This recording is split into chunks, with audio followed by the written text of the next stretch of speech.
So our no new wars, Nobel Peace Prize seeking president, the orange one, Donald J. Trump, has now declared that the airspace over Venezuela is completely closed as we get prepared for military intervention in Venezuela. And of course, Trump is declaring that this is part of his war on drugs. But yet, it's just another distraction, more chaos from a president who cannot seem to stay the course on any given topic, just like his tariffs. And Trump, who is the president of chaos, is now seeking to start this war with Venezuela in order to keep the American public distracted from the crumbling economy, from our rising prices, and, of course, from the Jeffrey Epstein files release. This president will stop at nothing and go to all lengths in order to cover up his incompetency being the commander-in-chief. We've gone from a nation that was once respected around the world to a nation that is not only a laughingstock, but also dangerous to the sovereignty of other nations. We used to be a country of purpose. Now we are just a country of political images and a country of distractions. What happened to no new wars and foreign intervention and meddling in the affairs of other countries? Apparently, we're not doing that anymore because Trump needs a good distraction to match his failures in the economy. Let me know your thoughts in the comments. This is Grim with Get the Rant, and I'll catch you all in the next video. How can you trust the president that he keeps lying to you? I have two videos here that you have to see. Please share this as much as possible. We got to bring awareness. You cannot trust anything that comes out of Trump's mouth. Don't forget to follow me and check out links in my bio if you want to support my work. Are you going with us? Huh? Are you going with us, Maggie? Not with you. Good.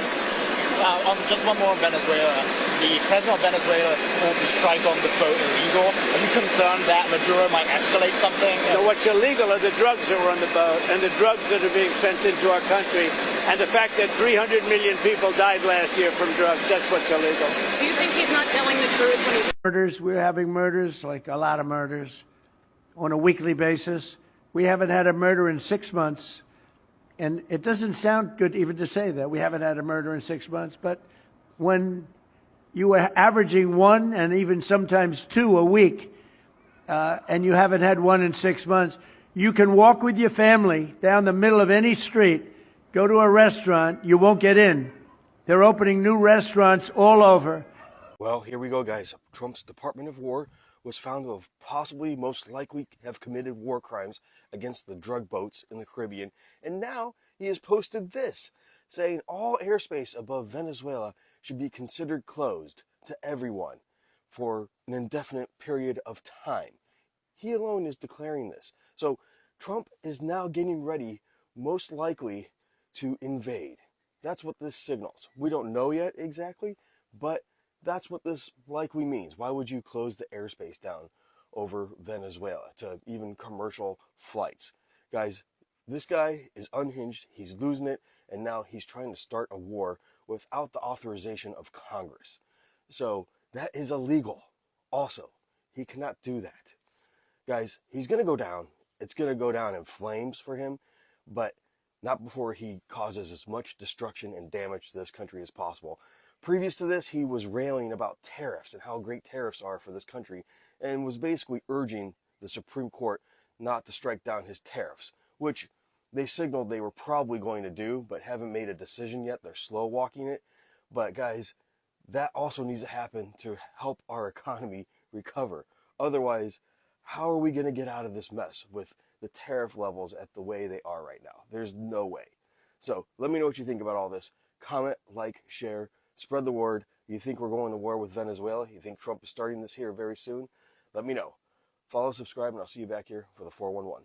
Hey, sniveling little orange supporters, please justify this. So this is what passes as a holiday message now? While people were focused on family, food, and a moment of peace, Orange posts a greeting that reads like a Homeland Security threat bulletin, written by somebody who hasn't slept in 3 days. Instead of gratitude, unity, we get a rant, blaming immigrants, refugees, governors, and honestly, anybody that's within reach, to blame every problem in America on. He paints this picture about America that's been carved up, unalived, beaten, mugged, and somehow that's the fault of people fleeing violence and poverty. He throws around made-up benefit numbers, smears communities, and uses language about third world countries like it's dusted off from the 1950s. Claims that immigrants are the cause of social dysfunction, crime, and urban decay. Basically everything except his own actions. Then he zeroes in on Minnesota, suggesting it's been taken over. Calls the governor names, dropping the R slur, and then launches into personal attacks on a sitting member of Congress, mocking her background, her refugee story, and her religion,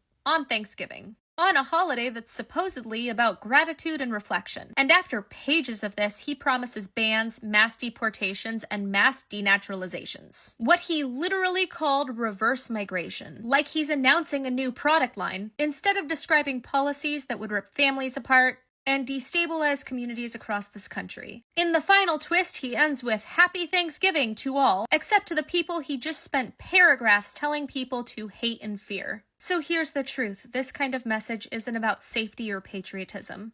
It's about division, like something out of 1930s Germany. It's about turning one group of Americans against another because fear is easier to sell than solutions. And if your Thanksgiving message needs to include threats, insults, and the promise of mass purges, maybe the problem isn't with the people he's targeting, but the messenger itself. But please, Orange supporters, justify this in the comments.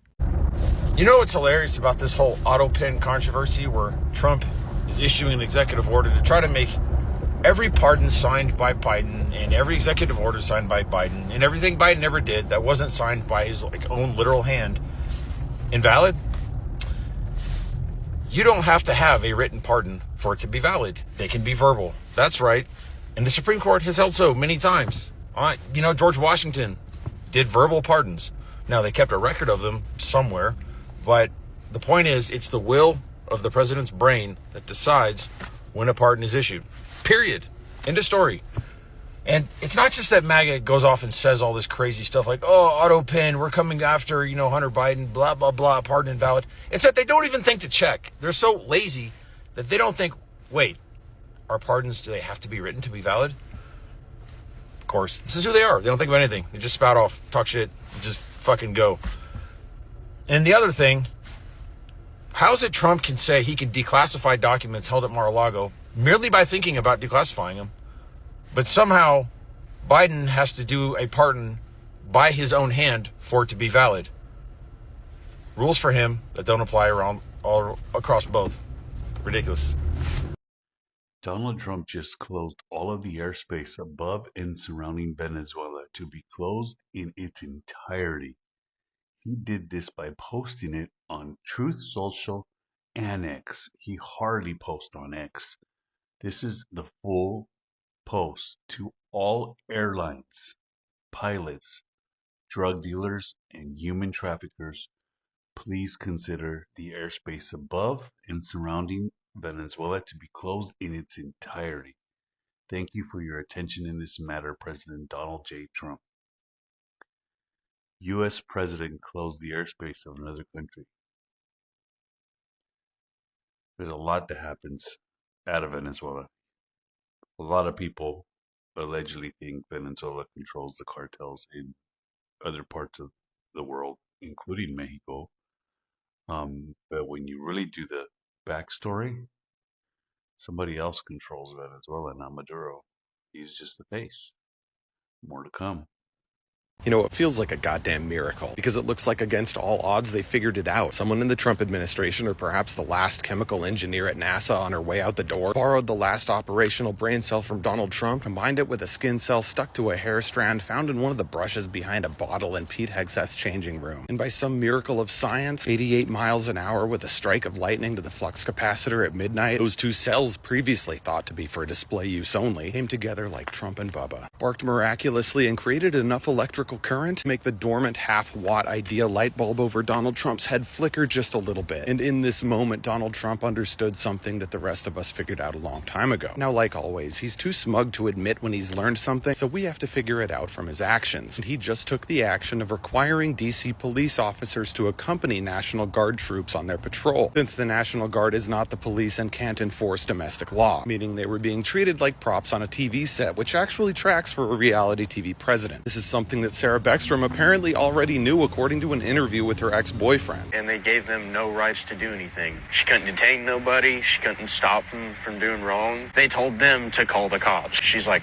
it's pointless. We can't do anything. And now Donald Trump finally understands this too, as his political stunt was exposed in the worst possible way with the completely unwarranted, unnecessary loss of human life. The worst part of all of this is that he was told this could happen in 2 documents authored by the DC National Guard leadership, made public because of the lawsuit against the Trump administration. They were warned back in August that the Make DC Safe and Beautiful mission presented an opportunity for criminals. In that same month, all the way back on August 28th, a member of the DC National Guard requested additional DC police officers in the areas where the National Guard would be present. They had the request to do exactly what they are doing now back in August, but they waited until after a tragedy to do it, which honestly explains Donald Trump's increasingly unhinged crash outs. He took this risk with American lives to insult blue cities and try to instigate conflict with the left, because he was told months ago that crime was the strongest issue for Republicans. So he set the stage for a conflict with radical left lunatics in blue cities because he believed it would save his legacy. But now it's becoming increasingly clear the suspect was not motivated by politics, and he was not from the left. Perhaps the most cruel reality of all is that the attacker wouldn't be here if it weren't for Trump, and his victims wouldn't have been there if it weren't for Trump. Now in response, Trump wants more National Guard troops and more police officers, committing even more lives to the charade, while reasonable people ask, instead of sending police officers to accompany National Guard troops on their patrols, can't the police officers just do the patrols by themselves, like police officers do? Then all those young men and women in the National Guard, who are technically only there to protect government buildings, could go back to their homes, families, and careers just in time for the holidays, where they won't be left vulnerable with one hand tied behind their back by a president who doesn't have the vision to anticipate expected consequences and who is too stubborn to own them when they blow up in his face. If this was Trump's ultimate goal, then this is even more disgusting. Donald Trump has decided to put a halt on all asylum decisions after those 2 National Guardsmen were shot a couple days ago. And he says he's going to do it until every illegal alien is vetted to the maximum degree. But remember, he recently told every country in the UN that they need to completely do away with immigration, which means if he thinks he has the authority right now to put a halt on all asylum seeking, he will never restart it. More than 2/3 of the country disagree with his immigration policy. He was losing steam with his hatred of immigrants. So now he feels emboldened after this, because as we've seen, Trump always jumps at the first opportunity to use a national tragedy to further his agenda. The problem is, once again, the suspect in custody worked with the CIA in Afghanistan. He had a CIA badge, which means he was fucking vetted. And even though he applied for asylum in 2024, it was Trump's own government who approved it this year. Which means he's sitting here trying to blame, quote, all immigrants for what transpired, even though the facts on the face of it are pretty fucking suspicious. But according to his own logic, it would be he himself who fucked it up. But this is also going to further embolden his newest initiative that he's taken to the next step. We already know that our social media accounts have been monitored by Frozen Water for months, but they have recently partnered with other corporations in order to create a 24/7 social media monitoring. Just wait for it. They would collect data that would focus on people who are already linked to ongoing cases or potential threats. And when they consider someone suspicious, they themselves are not only flagged, but their friends, relatives, fellow organizers, and other acquaintances also become flagged, using things like facial recognition and location tracking. As they put it, what starts as enforcement can turn into surveillance of entire communities. And there's 2 important aspects to this. First of all, it's not just about what they consider illegal immigrants now. They are surveilling anyone that they don't like. And just to remind you, the Frozen Water people have absolutely no jurisdiction over enforcing laws against citizens in the United States. They are not the police, they are not the FBI. But also, who makes up those decisions as to whether or not somebody is suspicious? Because they are already unsuccessfully trying to come after Mark Kelly for sedition for his video telling the military to not obey illegal orders. So what's going to happen when it comes to the average citizen? Are they just going to accuse us all of sedition for talking out against the government, which is our First Amendment right? If you ever played the game, it reminds me of that governmental recording from Fallout 3, where they line out what is considered sedition, and it's literally everything. As I've stated before, this is the death rattle of an authoritarian regime. They know that they are running out of time because the midterms are going to squash them into oblivion. We just have to survive long enough to get there. And after they get further squashed in 2028, it is unfortunately going to take us forever to undo all of this fucking damage. So Trump has just said that the airspace is closed over Venezuela in its entirety to airlines, pilots, drug smugglers, human traffickers, you name it. They have closed off airspace to Venezuela.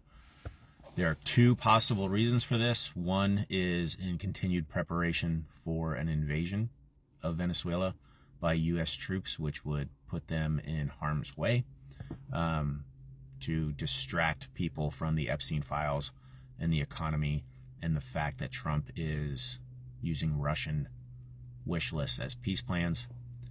That is one. Two is extra pressure on Venezuela to try to drive a regime change and get Maduro out. Obviously, no airplanes coming in or out would mean a stop to a significant amount of tourism, to a significant amount of trade. So it could be an extra level of pressure as well. But again, how that's going to be enforced, not sure. It could mean U.S. airmen over Venezuelan airspace, which would put them in harm's way of Venezuelan air defenses. In order to do that, in order to enforce that, it could be Trump just being just blowing shit out of his ass. It honestly could be. So it remains to be seen if we will start conducting air patrols over Venezuela. Try to keep an eye on that, but it could be one of those two things. It does not necessarily mean we are going to war. That is certainly an option, because that is something you would do prior to conflict if you are going to start a land invasion. It could also be extra pressure on Maduro and shutting down their economy even more to try to get regime change there without U.S. forces. Would he use U.S. troops, men and women, for his own games? Yes, absolutely. Absolutely. Without hesitation, he would. And as of right now, GOP politicians, except for Rand and Murkowski, I believe, have wholeheartedly backed him up on this and have given him the power to do so. So please remember that. This is not just a Trump decision. This is GOP politicians. And so ask your representative, ask your senator, if we are going to send U.S. men and women into war, into harm's way, to help Donnie take the air out of the Epstein files and him being a Russian asset and the economy. Please ask them multiple times, over and over and over, if that's what they are going to do, if they are going to potentially sacrifice American men and women for Donald Trump. Thank you. So the Trump administration just announced they're going to start attacking Venezuela by land under this charade of a drug problem being a major drug source. This is exactly the charade we pulled off when we invaded Afghanistan and Iraq under false pretenses and left it completely unstable when there were actually other resources that we wanted. I cannot stress that this is exactly what's going on right now with your tax dollars and my tax dollars at a time when our economy is tanking. If this were about drugs, if this really were about the drug problem, we'd be attacking these countries first. Mexico dominates the smuggling of most illicit drugs across the southwest border. They are the primary source for fentanyl, meth, heroin, and a significant amount of cocaine to the U.S. Colombia remains the world's primary producer of cocaine, with sources indicating that 98% of the cocaine seized in the United States originates there. This cocaine is typically shipped through the Pacific or Caribbean and then moved through Central America and Mexico. Peru and Bolivia. These are the other two major source countries for coca production in the Andean regions used to make cocaine, though most of their products are consolidated through Colombia for the U.S. market.